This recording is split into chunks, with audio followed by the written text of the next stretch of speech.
اور جس وقت ارشاد فرمایا آپ کے رب نے فرشتوں سے کہ ضرور میں بناؤں گا زمین میں ایک نائب، یعنی فرشتوں سے اللہ تعالیٰ نے فرمائے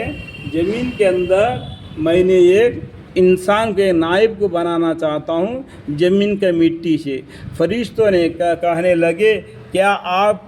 پیدا کریں گے زمین میں ایسے لوگوں کو جو فساد کریں گے اور خون ریزیاں کریں گے؟ کہ یہ دیکھو وہ فرشتوں نے کیا بولا،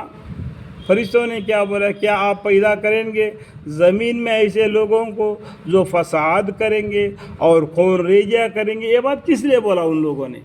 فرشتوں کو کیا معلوم تھا؟ اس لیے ان لوگوں نے بولا کہ زمین کے اندر انسان سے پہلے جنوں تھے، جنوں نے بھی اس طریقے سے نافرمانی کی، پیدا کرے زمین میں ایسے لوگ فساد کرے وہ لوگوں بھی اور خون ریزیاں کرے، تو اس لیے اللہ تعالیٰ نے زمین کو صاف کر دیا جنوں کو،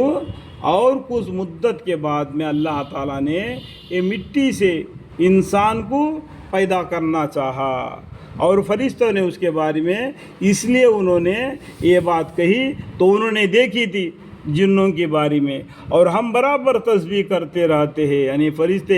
اللہ کی تسبیح بھی کرتے رہتے، ایک پھلک جھپکنے کے برابر بھی اللہ کی نافرمانی نہیں کرتے، بحمد اللہ اور تصدیق کرتے رہتے ہیں آپ کی، ہمیشہ آپ کے ذکر میں آپ کے کام آپ کے حکم کے تابع رہتے ہیں۔ حق تعالیٰ نے ارشاد فرمائے میں جانتا ہوں اس بات کو جس کو تم نہیں جانتے۔ اللہ تعالیٰ کیا بولتے؟ قال انی اعلم ما لا تعلمون۔ حق تعالیٰ نے ارشاد فرمایا کہ میں جانتا ہوں اس بات کو جس کو تم نہیں جانتے، اور علم دیا، یعنی آدم علیہ السلام کو پیدا کرا کر اللہ تعالیٰ نے ان کو علم دیا، علم کے بدولت آدم علیہ السلام کو رتبہ بڑھ گیا، انسان کا رتبہ بڑھ گیا،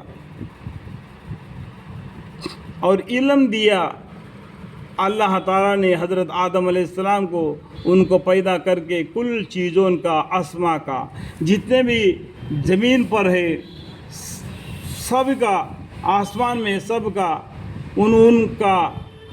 نام تک ان کو علم دیا، پھر وہ چیزیں فرشتوں کے روبرو کر دی، وہ چیزوں کو فرشتوں کے سامنے کر دیا۔ اللہ تعالیٰ نے پھر فرمایا کہ بتلاؤ مجھ کو اسما ان چیزوں کا، ماں ان کے آثار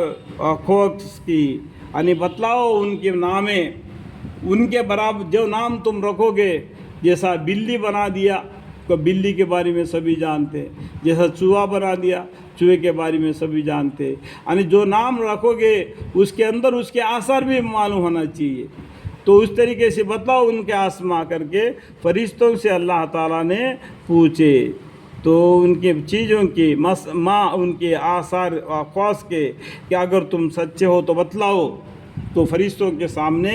ان کے سب چیزوں کی جو آسمان اور زمین میں ہے ان کے سامنے کر کے بتلائے، وہ بتاؤ ان کے نامیں، تو ان لوگوں نے کیا، فرشتوں نے کیا بولا؟ فرشتوں نے عرض کیا کہ آپ تو پاک ہے، سبحان اللہ، ہم کو کوئی علم نہیں، جتنا علم اللہ نے دیا ہے اتنا ہی علم ان کو ہے، آگے ہم کو کوئی علم نہیں، مگر وہی جو کچھ آپ نے ہم کو علم دیا ہے، بے شک آپ بڑا علم والے ہیں، بڑے حکمت والے ہیں۔ فرشتوں نے کیا بولا؟ انک انت العلیم الحکیم، آپ بڑے علم والے ہیں، بڑے حکمت والے ہیں، ہم کو اتنا ہی علم ہے جتنا آپ نے ہم کو دے رکھا ہے، جس کے لیے مصلحت جانا اس قدر فہم عطا فرمایا۔ حق تعالیٰ نے ارشاد فرمایا کہ یعنی جتنا علم آپ نے ہم کو دیا، کہ بولتے آگے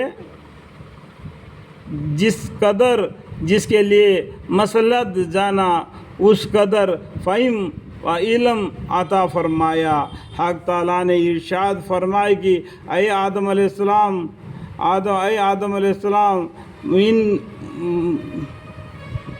ان کو ان چیزوں کے اسما بتلا دو، سو